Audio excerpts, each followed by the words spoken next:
तू मेरे साथ है।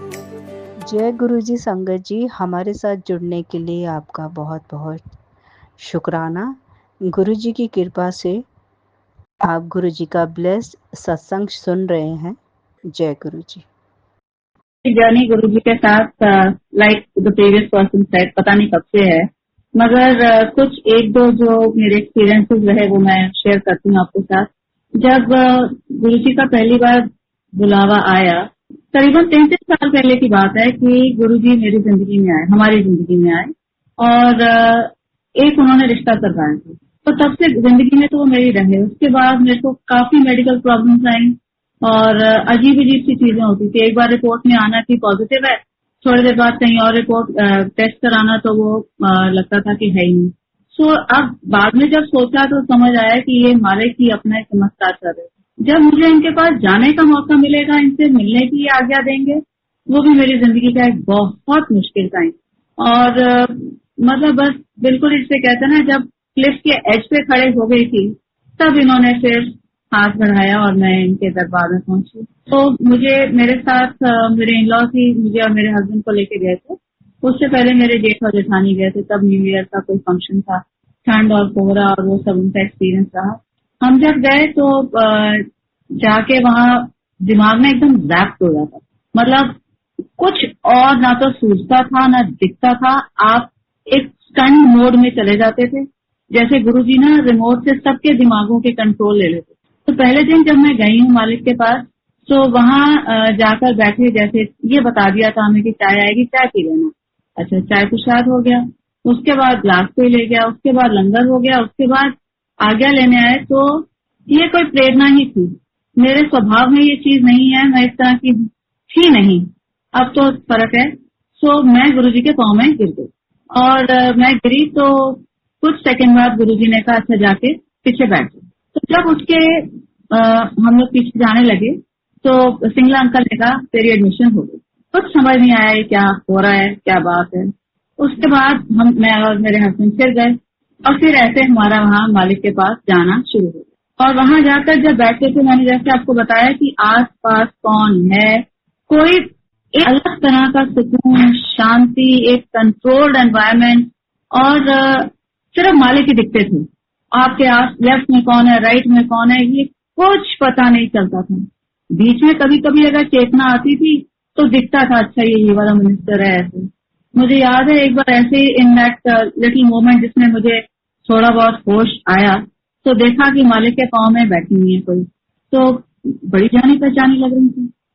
फिर दोबारा देखा, वो मैंने कहा ये तो शर्मिला टैगोर बैठी है। पर आप मानिए कि मालिक का नूर और उनका रूप वो जो मलका हुस्न बैठी थी ना नीचे कदमों में, वो दिखाई नहीं दे रही थी। मतलब गुरुजी का ऐसी लौकिक लॉ, उनके शरीर के अंदर से लाइटें निकलती और खुशबू और फ्रेग्रेंस की कहानियां तो आप लोग सुन ही चुके हैं।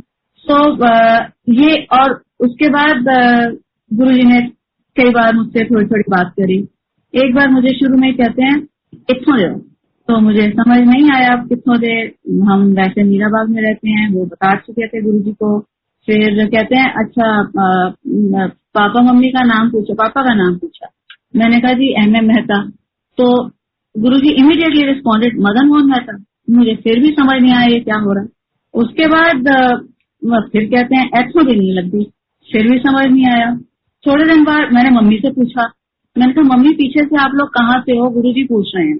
So I am not boasting but just saying, मेरे नाम के दांत के दोनों रजवाड़ों से थे।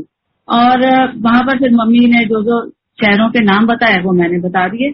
अगली बारी गुरुजी को जाके वो फिर अपना से साइड में दिलाते हैं कि नहीं this was not my question, मैंने ये नहीं पूछा था, ये तो क्या मुझे बता रही है। और तब भी मोड ये था कि मैं बता रही हूँ गुरुजी को, ठीक है। मतलब समझ की कमी का मिसाल देखो आप लोग। उसके बाद फिर एक बार बात करते हुए पूछा फैमिली के बारे में, फिर मैंने अपनी बहनों के नाम बताए। तो मेरी बीच वाली सिस्टर का नाम लेके गुरुजी ने वो नाम दोहराया, हाँ मैं जानू। अब मालिक का इतना सा कहना, उसका नाम दोहराना, और आज वो एक इतनी बड़ी कंपनी में एग्जीक्यूटिव डायरेक्टर है कि दिल्ली में कोई बंदा नहीं जो उस कंपनी का, कोई मतलब 16-18 साल से ऊपर कोई इंसान नहीं रहता जो उस कंपनी का नाम नहीं जानता। तो मतलब इतनी मेहनत सिर्फ कुछ क्षण में उससे कर गई। एक दिन की बात है, मुझे पास बुलाया और मेरे को ना मेरे हाथ में केयर फार्म की सीडी रखी। अच्छा, तो घर जाके हमने वो सीडी देखी, तो मैं उस सत्संग पे नहीं गई थी। तो उस सीडी में गुरु जी का रूप और वो जो आप लोग सुनते हो आज मेरे गुरु आपना जी, वो पहली बारी हम लोगों ने सुना, क्योंकि वो मंदिर में नहीं बजता था। फिर थोड़े दिन बाद मालिक जैसे संगत में हम सब बैठे होते थे, तो उसके बाद वो अपने कमरे में जाते थे, फिर थोड़ी देर बाहर आते थे।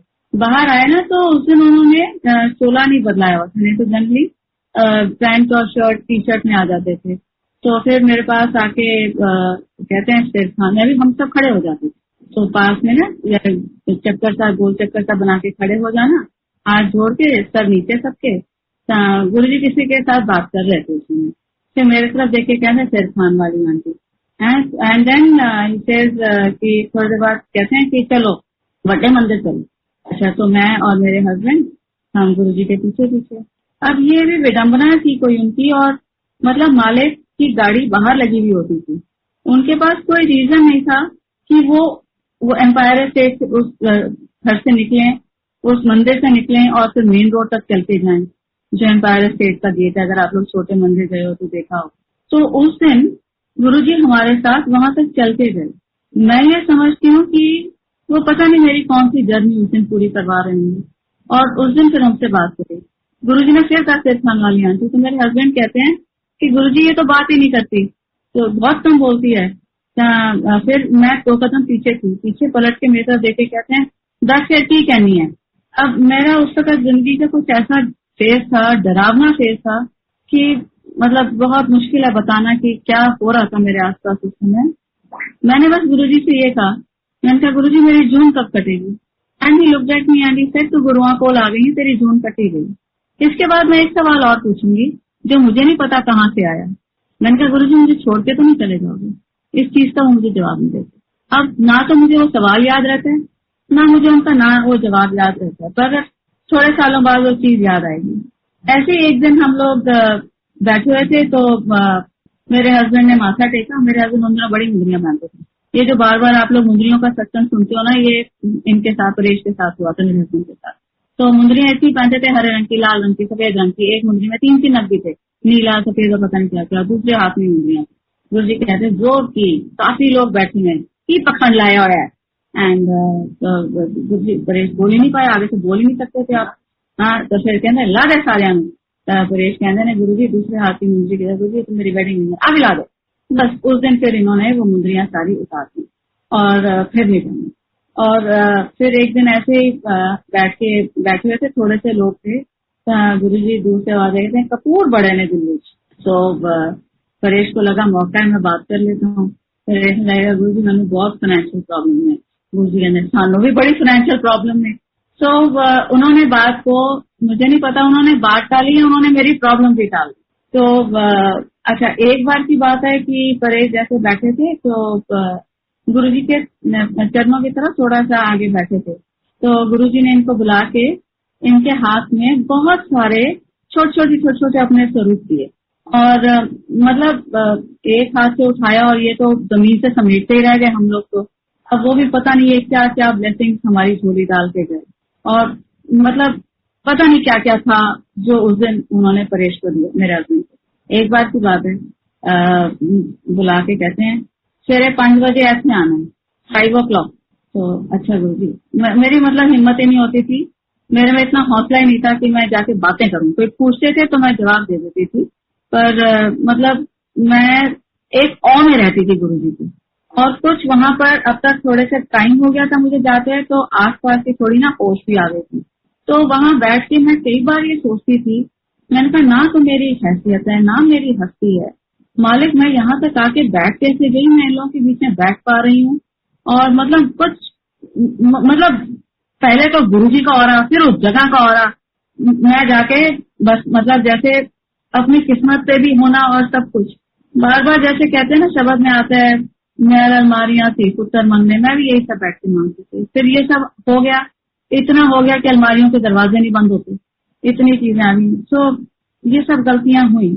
अच्छा, जब जिस दिन मुझे कहते हैं ना 5 बजे आना है सवेरे 5 o'clock, मैंने पूछा भाई ये क्या करना है, तो बताया गया कि शुरुआत में वहाँ आ जाए, तो जाना है वहाँ पे। अब जाना है तो कैसे जाना है, नोबडी हैड एनी आंसर, आप आ जाओ बस। ठीक है, हम सुबह मैं और मेरे हस्बैंड पहुंच गए वहाँ पे। तो फिर गुरुजी ने ना तब सबको ना गाड़ियां अलॉट हो जाती थी कि तुम्हें इसके साथ जाना है, तुम्हें इसके साथ जाना है, इसने गाड़ी चलानी है, ऐसे कर करके वो हो रहा था। हम देख रहे थे, हमें जिनके साथ बिठाया गया हम बैठ गए। वो पूरा एक काफिला चला। उस दिन हम जा रहे थे बद्दी में, गुरुजी ने डेंटल कॉलेज की इनॉग्रेशन करनी। तो उस दिन भी अजीब ही लीला दिखाई मालिक ने। पहले जाते रास्ता कुछ और ले लिया, फिर सारे वापस मुड़े, फिर रिंग रोड वाले रास्ते से आए, फिर वहां आए तो फिर वहां से आगे चले तो फिर एक जगह रुका सारा काफिला, वहां पर फिर आलू के पराठे खाए सबने। और गुरुजी पास में खड़े होके देख रहे हैं कि सबको लंगर मिल रहा है। अच्छा चलो, फिर गाड़ी में बैठे, फिर सब चले, फिर हम बद्दी पहुंचे। वहां पहुंचे तो फिर मालिक जाके अपने जो उनके लिए आसन बना हुआ था वहां बैठे और हम लोग अनाउंसमेंट। थोड़ी देर बाद मुझे भी याद है वो वाला शब्द चल रहा था जिसमें कहते हैं ना पौजल पार उतारे।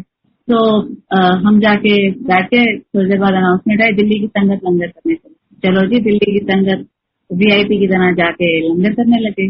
उस बीच में मैंने देखा कि वहाँ के जो स्टूडेंट्स थे वो मालिक का ना एक बोल लेके आए पानी का, और उसमें मालिक ने अपने हाथ धोए और मैंने फिर देखा कि उन बच्चों ने वो पानी पिया। अब ये पहली बार थी कि मैंने इस तरह से इबादत होते देखी प्रभु की। सो हमारे लिए तो वो गुरु जी थे। अब जैसे मतलब कैसे बताऊं, जैसे कृष्ण जी के साथ जब वो छोटे थे तो गोपियां और ग्वाले खेलते थे, उन्हें थोड़ी पता था ये प्रभु है। तो हमारी बुद्धि तो इतनी की थी। खैर लंगर हुआ, उसके बाद अनाउंसमेंट आई तो वापस चलेंगे, वापस चले थे, रास्ते में रुके अंकल के घर पे, और वहां पर फिर गुरुजी बैठे उनके घर पे और फिर उन्होंने सत्संग किया और वहां पर चाय पकौड़े और ये सब हुआ। और मतलब कहाँ डालना इतना खाना को, खैर तब खाया जाता था। तो फिर वहां से फिर चला काफिला।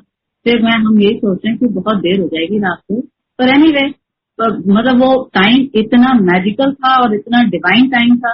फिर वहां से चले, फिर वापसी में थोड़ा सा आगे चले, फिर काफिला रुक गया तो आहूजा नंबर 1 ढाबा, वहां पे लंगर करना।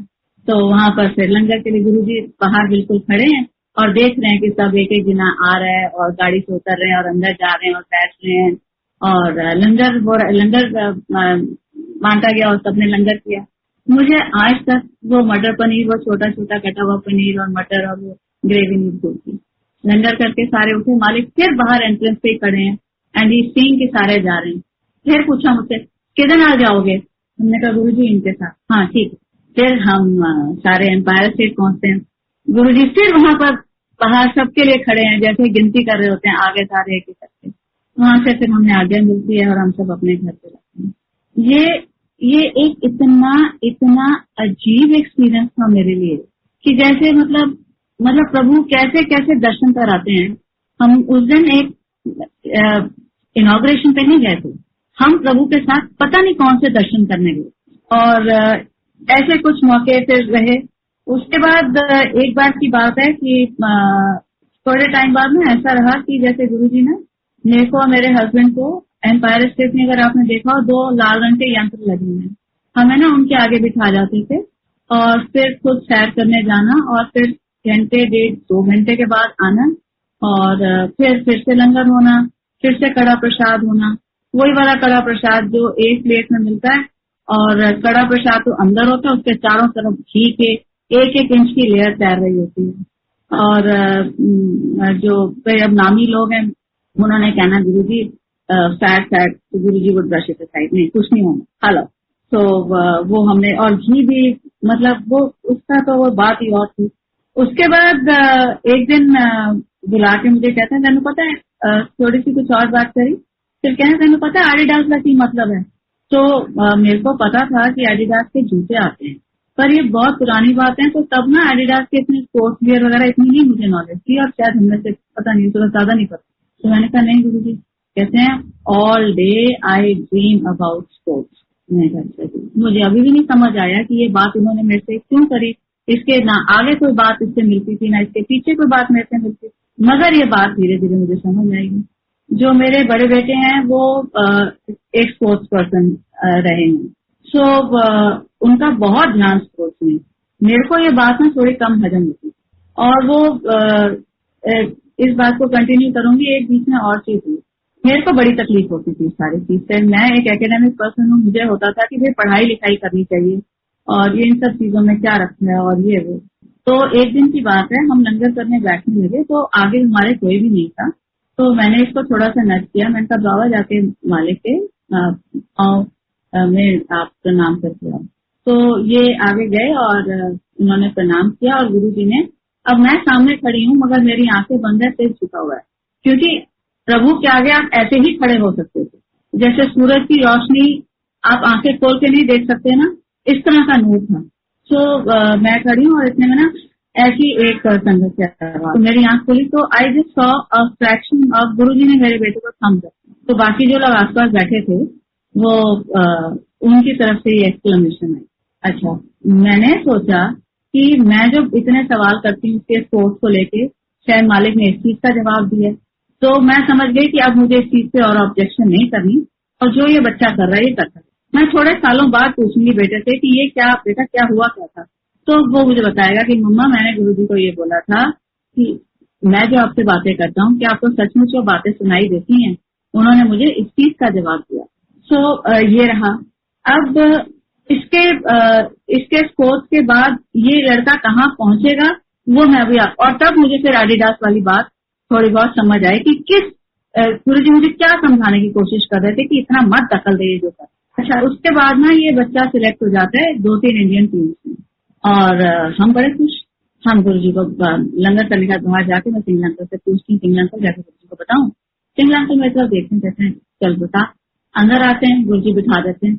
ऐसा कम होता था मगर फिर गुरुजी किसी को खड़ा करके सत्संग कराने का आदेश देते हैं और वो अंकल खड़े होकर सत्संग करने लगते हैं। वो सत्संग करते हैं, एक एपिसोड बताते हैं, कहते पर गुरुजी को तो पहले ही पता था।